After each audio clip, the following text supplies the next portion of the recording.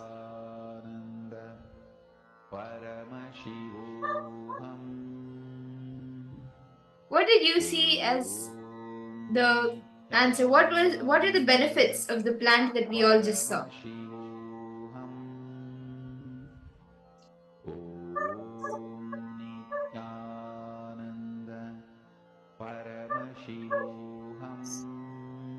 Each of you can post what you were able to see. See, it could be anything. It could, whatever benefits you are able to see, whether it has benefits for the physical body, or it has benefits for the mental health, whatever you are able to see. Can each of you please post?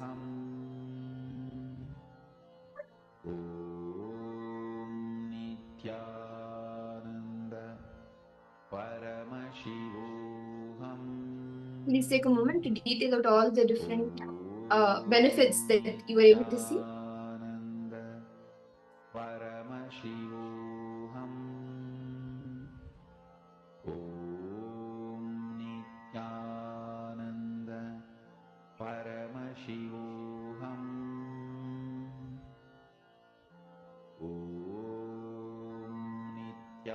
What were you able to see? Each of you can post, and even all the participants watching us on YouTube, you can log into, you can head to paramashivoham.org and you can join the Zoom rooms.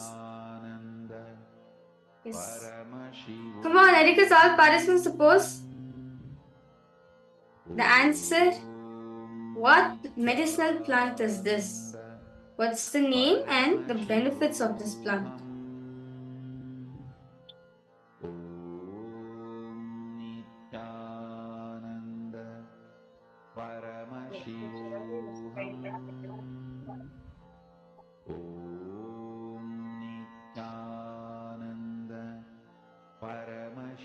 Whatever you saw, see, it could be the benefits, or it could be its origin, like, or which place it grows in.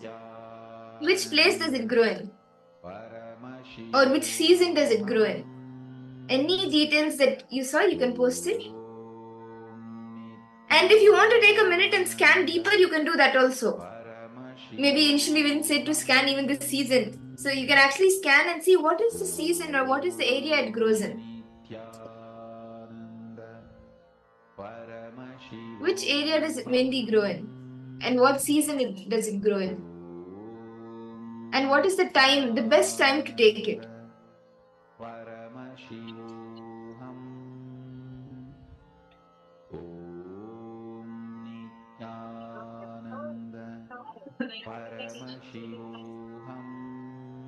Okay, so shall we go to the answer? Okay, wait. Let's read out all the answers all the participants have written. Okay, so basil. Okay. Letter Come on, B, anyone good for else? inflammation, heartburn, infection, circulation, cleans blood, arthritis, ulcer, fragrance, crown chakra, vitamin K. Wow, Mark Clairline, that is so nice what Swamiji has revealed to you. And it's quite detailed. Okay, Ma Lucy Wong. Feel like it's for liver, abdominal, and help resolve energy. Okay.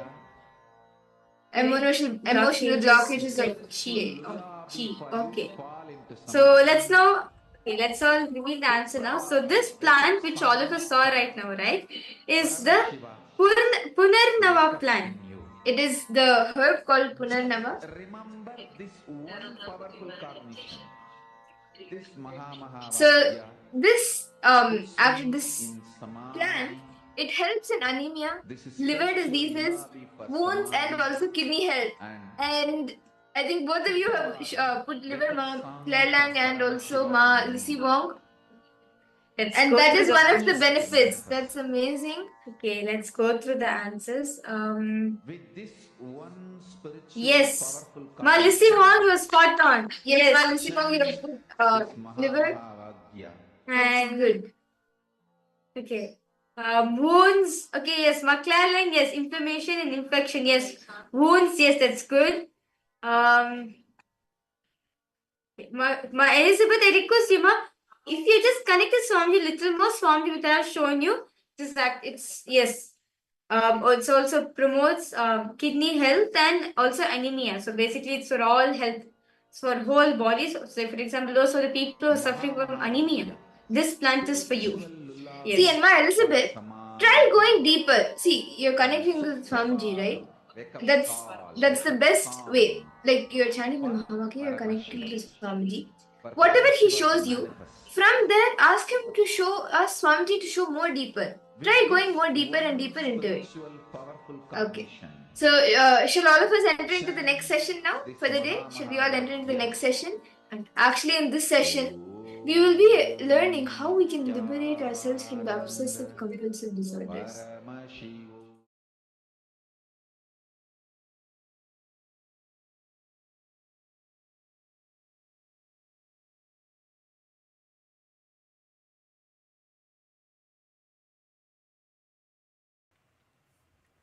I tell you, this really happened. One person came to me with rheumatoid arthritis problem. It was very severe. The fingers have started getting twisted, and the effect of the disease is seen even physically, not just in the form of pain alone. The body started getting distorted.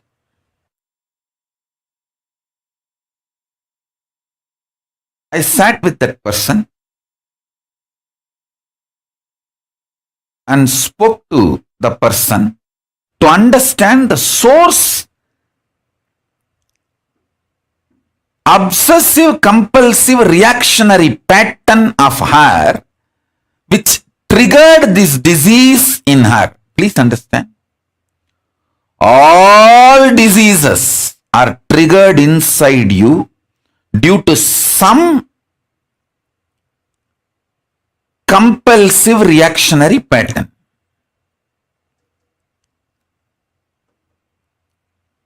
So I wanted to study her pattern.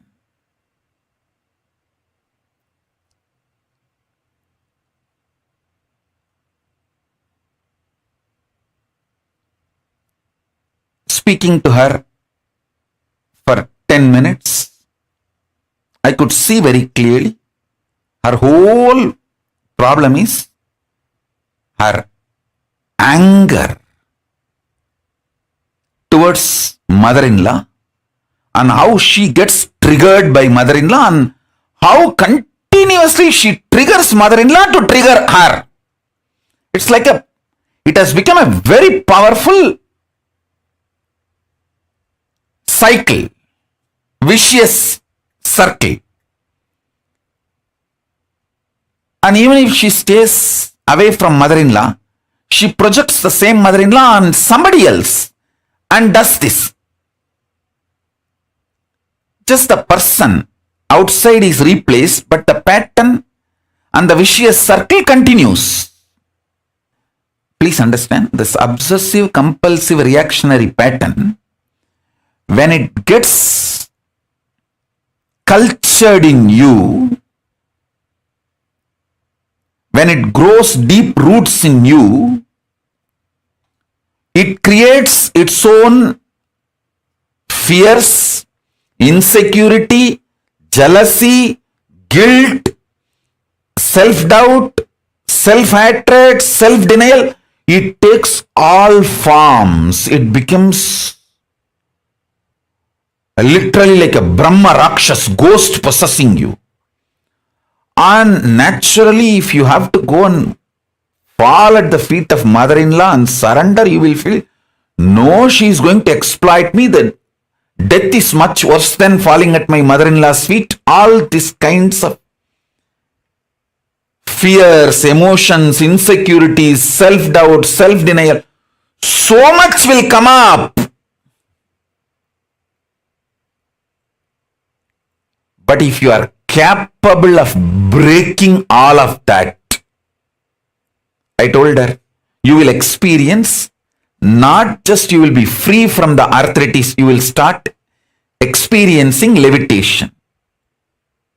I asked her, do you want health, which is a possibility, or levitation, which is a power?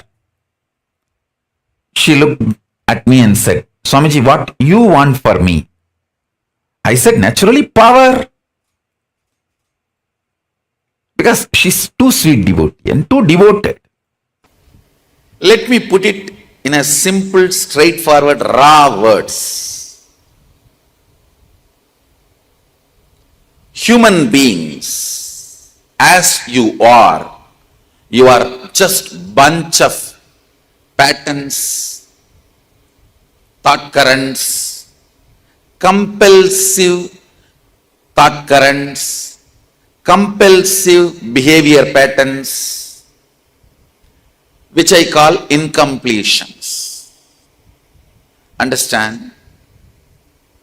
We are actually a bunch of compulsive thought currents and compulsive behavior patterns.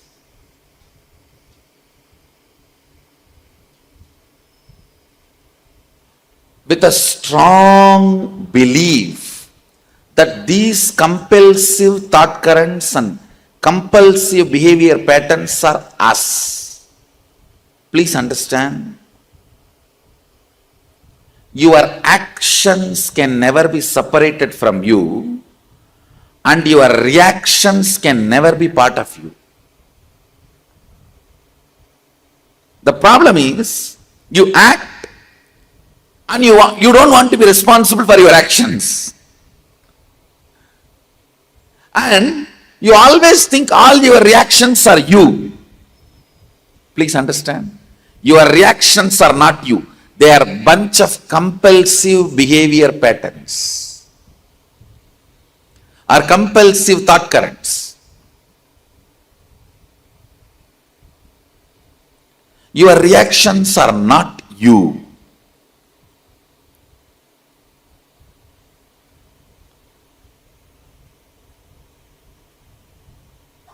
Unfortunately, you think your reactions are cute and your ability to react is your freedom.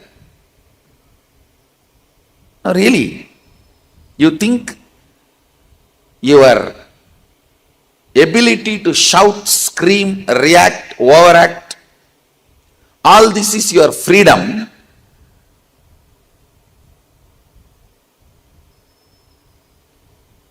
If you don't react, you are controlled or suppressed. Understand?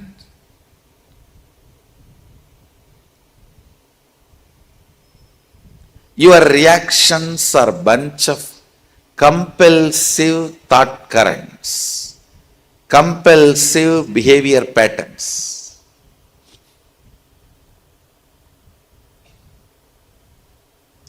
The good news I have, it can be completed. Means you can get rid of them. The great news I have, when you get rid of them, you manifest multiple extraordinary powers. Understand? All compulsive behavior patterns are powerlessness. All conscious behaviors are powerfulness. Powers are nothing but conscious behaviors. Things are in front of you, you want to see through third eye. Your conscious decision becomes power. What stops you manifesting power is your obsessive, compulsive thought currents and behavior patterns. Anything is compulsive is wrong, even if it looks like good in the initial level, in the beginning level.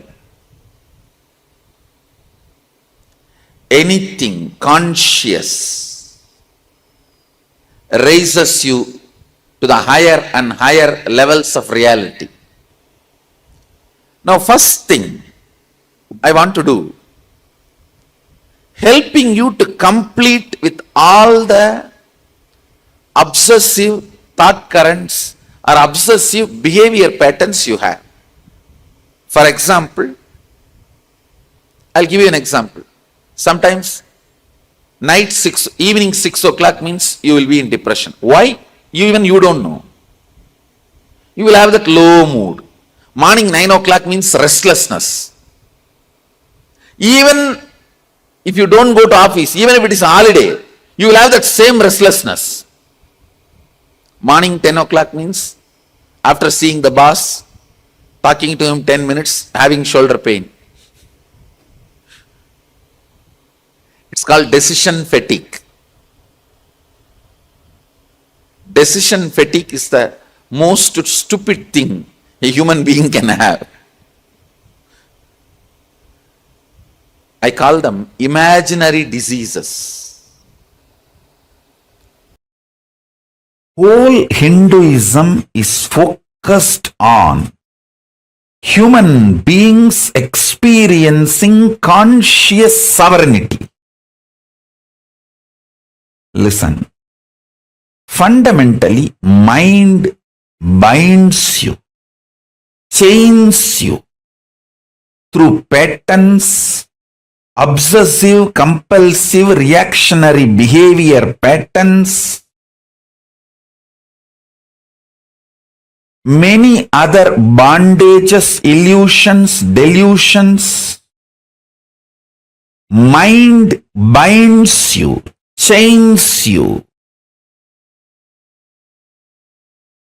It takes away the conscious sovereignty of the human being, and it takes away the best way the human beings can exist naturally, dharmically.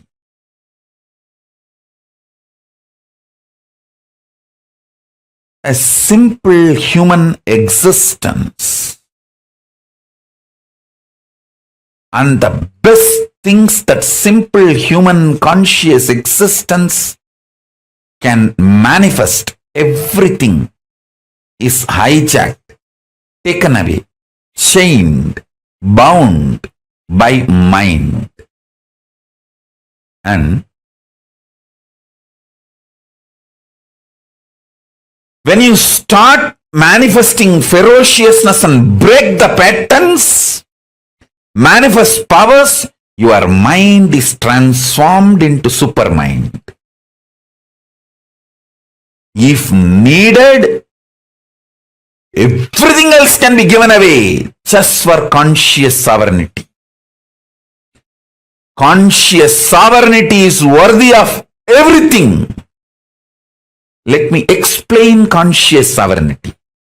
Conscious sovereignty means I know I am consciousness. I manifested this body, this life, and I am going to be working on exhausting any bondage, chains put on me in the form of obsessive compulsive behavior patterns, reactionary patterns,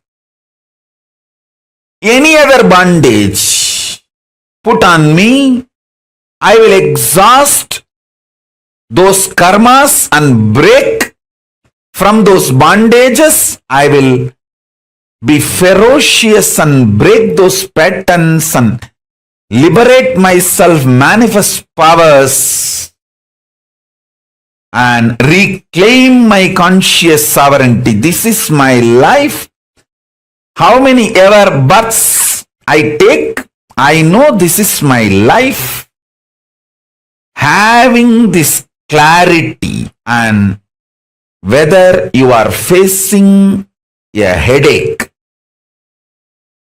or headache giver or worst thing you think in your life. For some people, poverty is the worst thing. They're ready to die, but they don't want to live in poverty. For some people, death is the worst thing. They are ready to go through anything, but they don't want death. For some people, loneliness is the worst thing. They are ready to go through anything, but they don't want loneliness. Listen.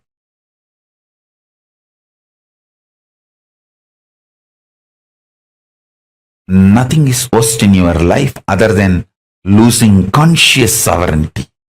Even in the worst situations, if you make strategies, decisions from your conscious sovereignty, you already started living enlightenment. Conscious sovereignty is too important. Don't lose that. If you see a snake and become powerless, shaken, it is fear. If you are thinking any time snake may come, anywhere, and what will happen to you? It is phobia. I can give you one more example for phobia. Even the iPad screen or the cell phone screen, touch screen, if there is a snake photo, you will not touch. You will not put your finger near the mouth. How many of you have this? That is phobia. Understand, that is not fear. It's not going to come out of the iPad and hit you. Listen.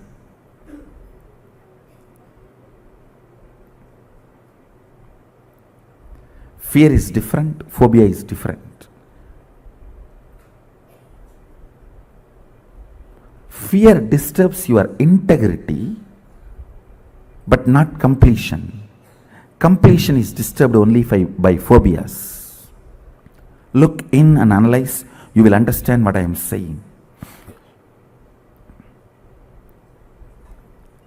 I'll expand on fears more. Listen. For example, fear of death. You always feel, I can handle when it comes. When it comes, you may not be able to handle. That will only disturb your integrity. Means where you respond, where you react. But inner space, you always come to terms with all the possible actual fears. It is law of your inner space. Whatever understanding your inner space has, if you are able to make it, live it in reality, that is called integrity. Listen. In the inner space, you may feel, I know, I can face it when it comes. And when it comes, if you are able to face it, it is integrity. If you have confidence only inside and you are not able to face it, when it actually comes, it is only completion, not integrity. Listen. I am analyzing deeper and deeper and taking you to the deeper and deeper level of completion. And I want everyone to watch this session, today's session, before coming to Inner Awakening or Suddhadvaitam, as an introduction to completion and integrity. Listen. Anything which disturbs your completion is compulsive thought current. Anything which disturbs your integrity is compulsive behavior pattern. Compulsive thought currents need to be completed first. How to? All of you know. There is a clear completion method, completion technique, and technology available. Pick it up and practice. Take this as this week homework. All the compulsive thought currents you have, bring completion to it, and all the compulsive behavior patterns you have, bring completion to it. That is integrity.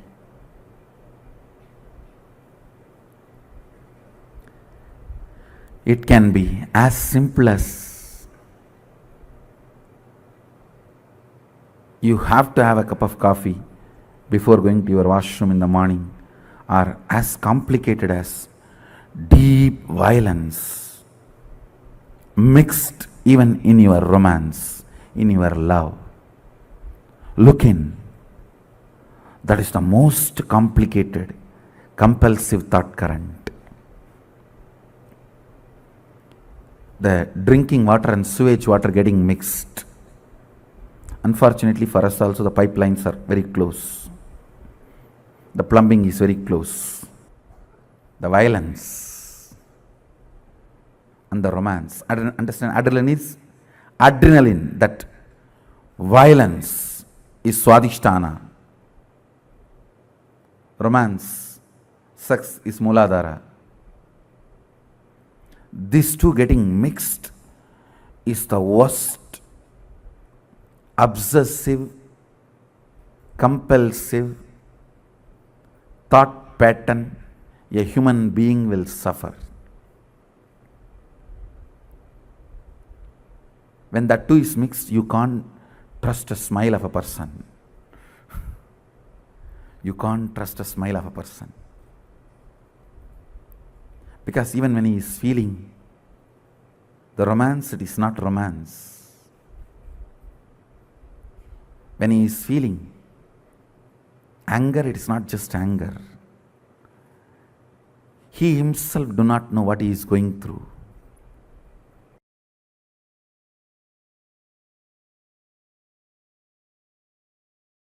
Liberating yourself from obsessive, compulsive, reactionary pattern and its suffocation is liberating yourself from delusion. Listen.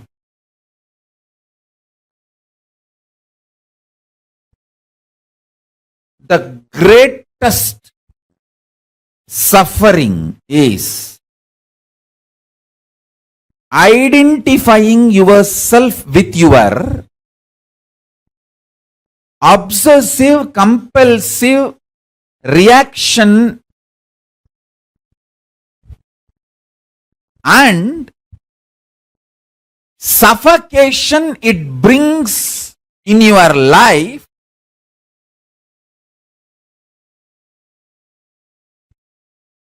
as you. I'll repeat.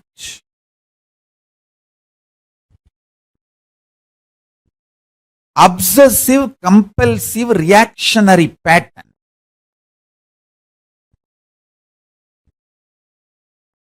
You identify yourself with that pattern and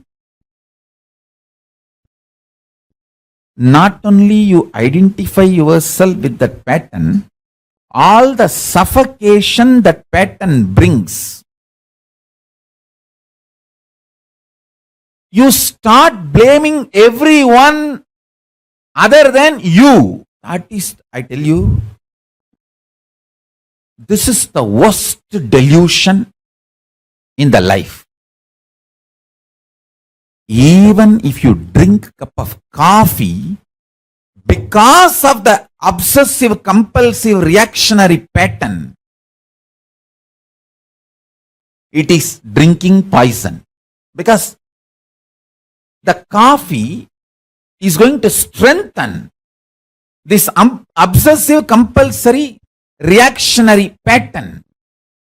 Obsessive, compulsive, reactionary pattern.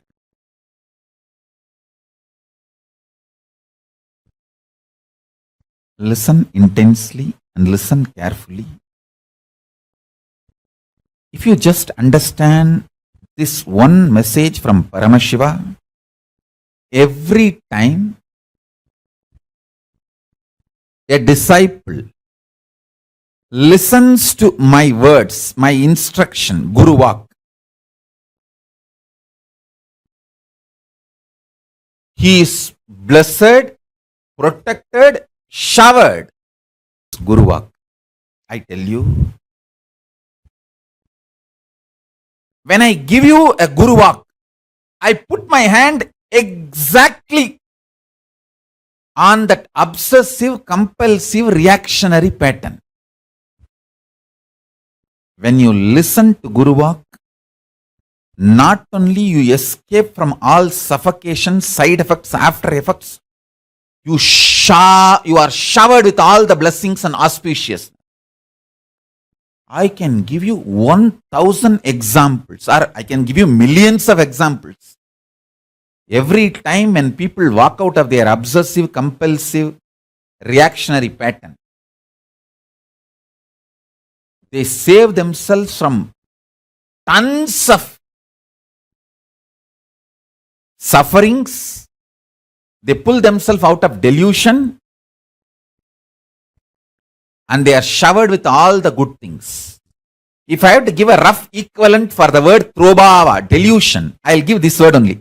Obsessive compulsory reactionary pattern, associating, identifying yourself with that pattern, and suffocating yourself and blaming everyone. Oh, this person made me to believe this pattern. This person is suffocating me. This person put the pattern in me. This person is torturing me. You blame everyone around the world other than taking the responsibility and completing and getting out of it. When I give a Guru Vak, I'll precisely put my hand on that only. See, only one Guru Vak Bhagavan Reddy obeyed. I gave him one Guru Vak: stop watching movie. That's it. He asked me, can I watch this movie, that movie? I'll stop Telugu movie, but can I watch this devotion? I said, nothing doing. Stop watching. And I tell you,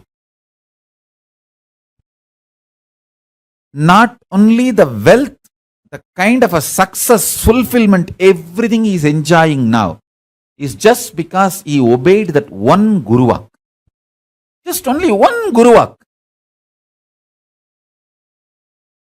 And I know within next few years he will become billionaire. Not just millionaire, billionaire. Get initiated and start manifesting the cosmic being in your identity. Understand? Paramashiva exists. He is a living being, all powerful, all knowing, who just creates, maintains, destroys, rejuvenates, puts in delusion, pulls out of delusion, liberates.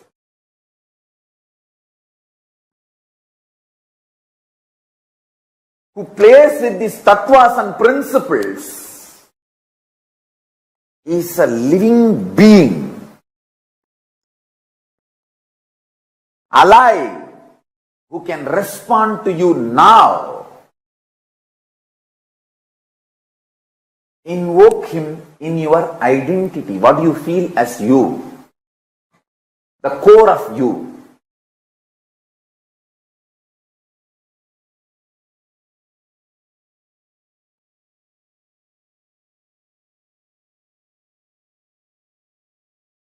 Listen.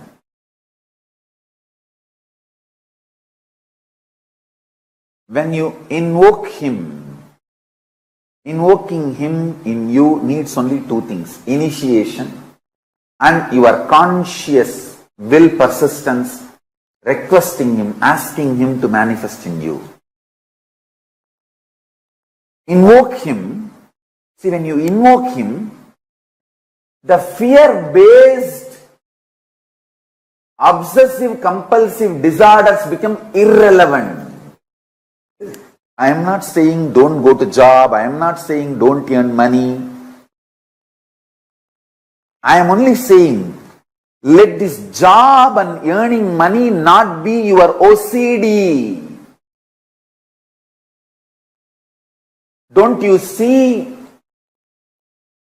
tons of things you are performing, you are doing as OCD? See, for example, we both may be sitting in the same Nithyananda Sabha. If a snake comes there, you will also move out, I will also move out. But with a different context. You can check my pulse, it will not increase. I will not move out because of OCD. Understand? Listen carefully. I am not saying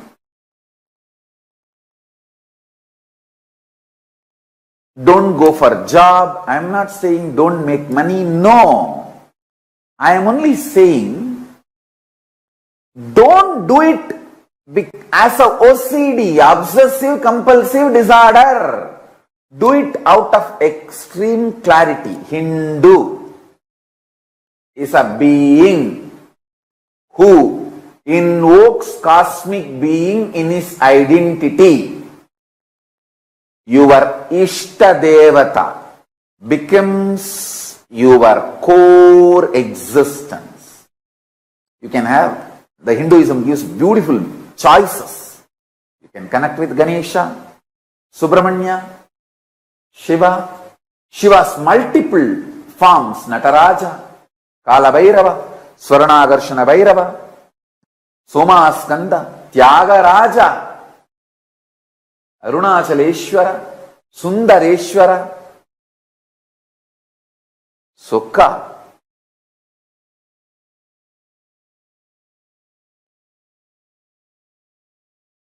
Different forms of Paramashiva, Dakshinamurti, Veerabhadra. Different forms you can connect. Parashakti, Vishnu, Krishna, Rama, Hanuman, Surya. You can choose your Ishta Devata in Hindu tradition. Even Guru cannot change your Ishta Devata. If you say, I have not chosen my Ishta Devata, please you choose for me. Guru can choose. But if you say, I have chosen, this is my Ishta Devata, please give me the mantra. He cannot say, no, no, no, your Ishta is different. No. The Ishta Devata you chose, for that only Guru can give mantra. Understand? Invoke the Ishta Devata in your identity. Morning when you wake up, your waking up should not be obsessive compulsive disorder, OCD. No.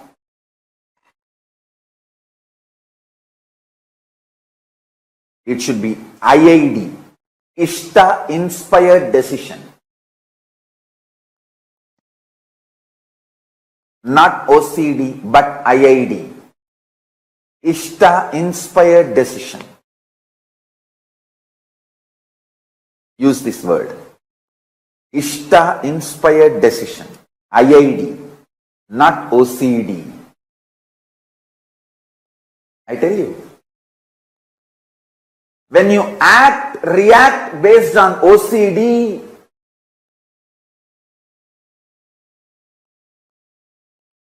you feel stuck, suffocated. You don't know how to do, what to do, and finally end up in literally depression, frustration, living dead or suicide itself. All the problems of the human life, all the sufferings and pains humanity is going through, the soul OCD you started developing from your root pattern. Before the age of 7, from your root pattern, you develop your OCD. That is why in Hindu tradition, as early as possible, the child should be initiated and it should start manifesting Ishtadevata. Ishtadevata inspired, Ishtadevata mantra, Ishtadevata manifesting in its being. See, for example, morning, the moment I became aware of this world, the first thing is Paramashiva manifesting. There is no OCD for me to jump out of bed. No fear or greed or OCD to jump out of bed. Paramashiva is manifesting. Come on. Now Paramashiva will do his work. What a way to wake up. Waking up due to OCD manifests all types of complications and problems. Anyone who can wake up early morning due to IID, Ishtadevata inspired decision, no OCD, IID, Ishtadevata inspired decision, just 11 days, I guarantee all your blood pressure, diabetes, everything will become normal. There will not be any stress on your system. Ganapati is real. Is a living cosmic being. When you invoke him, he actually comes with that big elephant face, pot belly, Brahmanda in his belly, and asks, "Oh my son, what do you want? Oh my dear, what do you want? Why you invoked me?" He is real. Listen, he comes, eats, drinks coffee with you. I am not lying. I am telling you the truth. And I tell you guys, I know I am talking to my disciples, whom I have absolute love. I want you guys to know I am in love with you guys. I am telling you.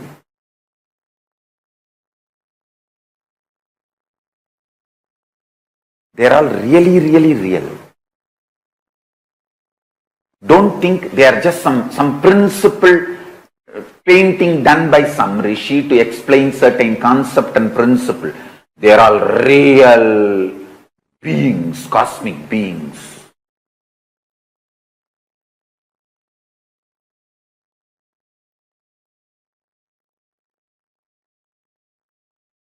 One advantage my disciples have, see, all my disciples who feel, hey, Swamiji will not lie to me and he will only tell the truth to me. For you guys who have that feeling, hey, Swamiji will tell only truth to me, he will not lie to me. The biggest advantage you have is your being immediately connects with that consciousness, with that beings. Your identity opens with them because your identity is convinced. Swamiji told Ganesha is real, he is real. Swamiji told Kalabhairava is real, he is real. Swamiji told Paramashiva is real, he is real.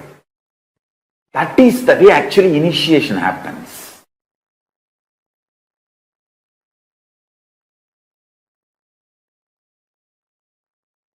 That one initiation and connection happens between you and me, I know for sure you will be enlightened. Today or tomorrow or day after tomorrow you will be enlightened, no doubt. All your lifestyle can be moved away from OCD to IID. I tell you.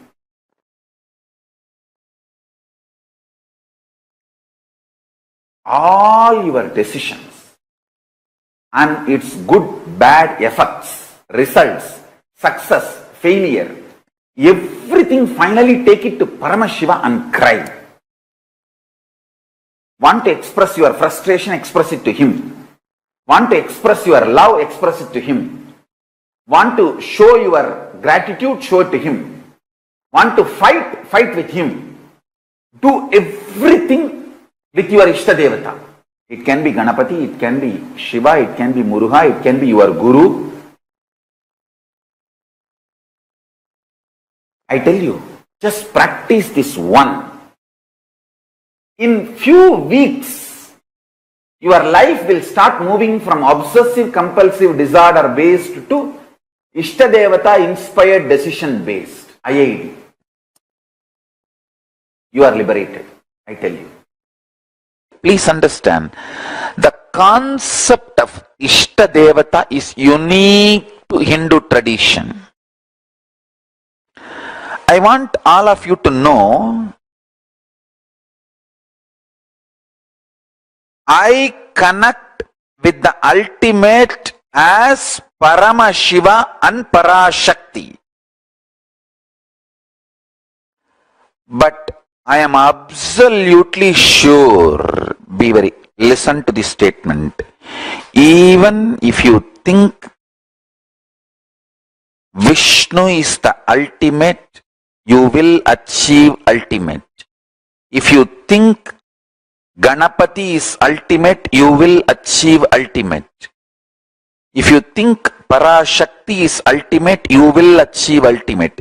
If you think Subramanya is ultimate, you will achieve ultimate. If you think Surya is ultimate, you will achieve ultimate. Please understand. Parabrahma, Paramashiva, Parashakti, Paramapadam of Vishnu. All this leads you to the ultimate, makes you experience ultimate. Please understand.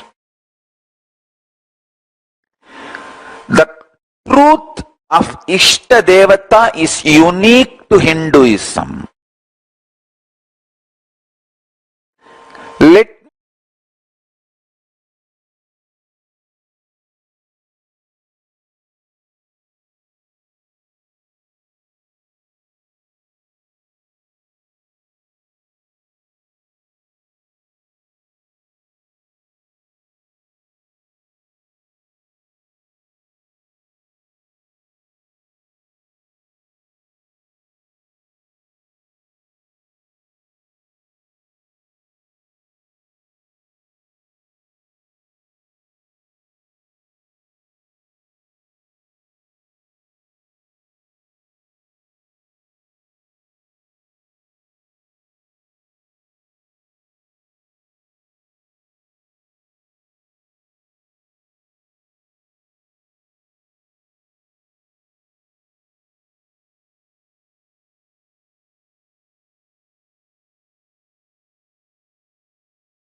Hold on to the toes in the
Nithyananda. I hope each of you have been able to relive and also write down the different incidents as you relive the incidents. And understand this is a very powerful process. From all the 7 layers of the body, the incompletions will start getting relieved, and you will feel much more lighter, much more complete, and you will start feeling so relieved from all the pain and suffering that you are going through. Be it any type of pain, be it any type of suffering. And with that, in that same space of completion, that because see the completion process is very powerful, and as a result of that power is manifest extraordinarily. So let us enter into the power manifestation. Today we have a very exciting power. We are going to be doing the Aushadha Darshanam, where each of you will actually be like just by seeing the image of a medicine or just with the name of any type of medicine, you will be able to see the different qualities, the different benefits that that medicine can give you if consumed or if used. What benefits does that medicine have? You will be able to scan and see. So that is what we will be doing. Now, let's say I've asked a question. How should we feel after we relive through it?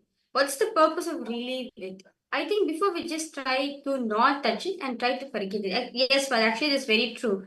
many times we forget, right? Many times we actually feel like, why do I need to relive it? Because we carry so much of pain. But Swamiji says, when you relive it, you will feel unclutched. I would say that's the correct thing. You will feel unclutched. You will feel completely unclutched from the situation. So even though if the situation is reminded of you once again, you will not be affected by it. You will not feel any pain about it. The pain associated with that incident will not affect you. See, when we remember, or when we just remember it and say, okay, I'm not going to touch this anymore, we tend to push it under the carpet, and whenever it resurfaces, it brings lots of pain, lots of suffering. Or sometimes we just say, okay, just let it be there, I'm not going to remember it at all. And when we try remembering it, it's like we have to dig deep into something that we have just pushed under the carpet, and it brings lots of pain. But when you remove it from under the carpet and when you let it go, that is the real reliving. Because even if you remember from your memory, if you remember the incident, the pain related to that incident, associated with that incident, will not. It will only be like a learning for you. It will not have any pain. Like whether you are holding any pain, like any grudges or any pain against some of the people who are in the incident or towards life from that incident, all of that will not be there. You will see life itself as a new possibility. Okay, so let's now move ahead to the. I request all participants to post if you have any questions, any further doubts. Do feel free to post in the chat section. And I just want to ask, Mark Clareline, how was your manifestation for SJP? How is it going, Mark? Is it going good?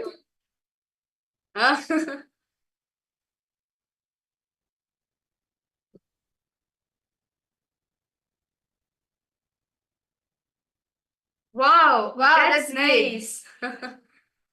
Okay.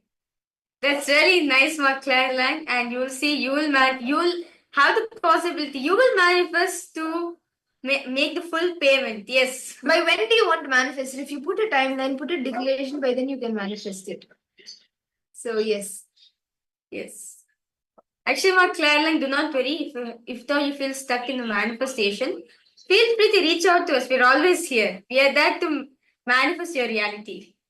December 31st. Okay. Awesome. Okay. Yes, so let's now start with the power manifestation. So today, all the participants, all of you are going to be manifesting the power of Aushadha Darshanam. But we are going to be connecting a medicinal plant. A herb is going to be shown, projected for all of you. Through the theory, all of you are going to figure it out. What medicinal plant is it? See, in Hinduism, we have multiple herbs, and even in Western medicine, even in Hindu culture, actually there are thousands of medicines, whether it is in the field of Siddha, whether it is in Ayurveda, whether it is in the Western English medicine. There are thousands of medicines, but each medicine has its own unique qualities. So the unique qualities of the herb we will be scanning, and actually in Hinduism, all of the herbs, like before medicine, even today what we know as medicine came only recently. But back thousands and thousands of years ago, our ancient rishis, using these herbs, they healed thousands and thousands of people, healing them from all kinds of diseases. And by scanning this, you actually will have the ability, whenever you want, you can even you will be able to scan a herb and see what is its benefits. And it'll be it's a very powerful power that you can use even in your day-to-day life. So let's get started. We will be projecting a herb for all of you now. You can scan and identify what are the benefits, and you can even see the name. What is the name of the herb and what are the benefits of it? Okay. So now all the participants, now a picture of a medicine is going to be projected for all of you, a plant, okay? So this is the image.